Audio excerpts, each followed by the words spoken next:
Nandito na siya. Nararamdaman ko. Umanda ka ngayon.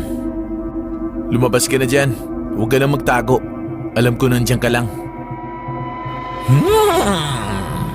Magaling, magaling. Paano mo nalaman na nasa likod mo lang ako?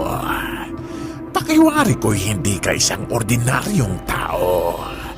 Sino ka nga ba? Sino ako? Ako lang naman si Rio Latigo. Rio Latigo? Teka, parang pamilyar sa akin ang pangalan mo. Paano hindi magiging pamilyar ang pangalan ko? Eh halos lahat ng mga angkan mo, tinapos ng lolo ko. Kung di ako nagkakamali, ikaw ang apo ni Diego Latigo.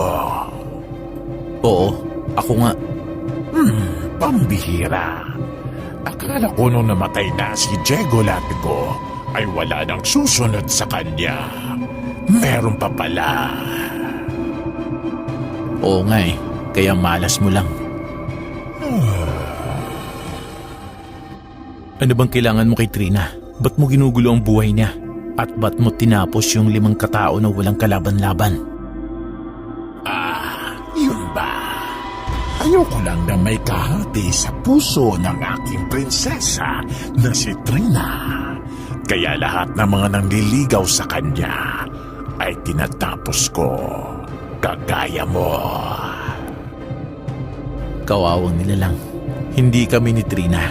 Nagpanggap lang kami para mahulog ka sa bitag. Ano? Hindi kayo ni Trina? Hindi nga, di ba? Kung ganon, ano bang binabalak mo, bata? Hindi pa ba klaro sa'yo? Isa lang naman ang sadya ko sa'yo eh. Ang tapusin ka. Napakalakas ng loob mong sabihin sa akin yan. Akala mo ba kaya mo kong tapusin? Ha? Ba't di natin subukan?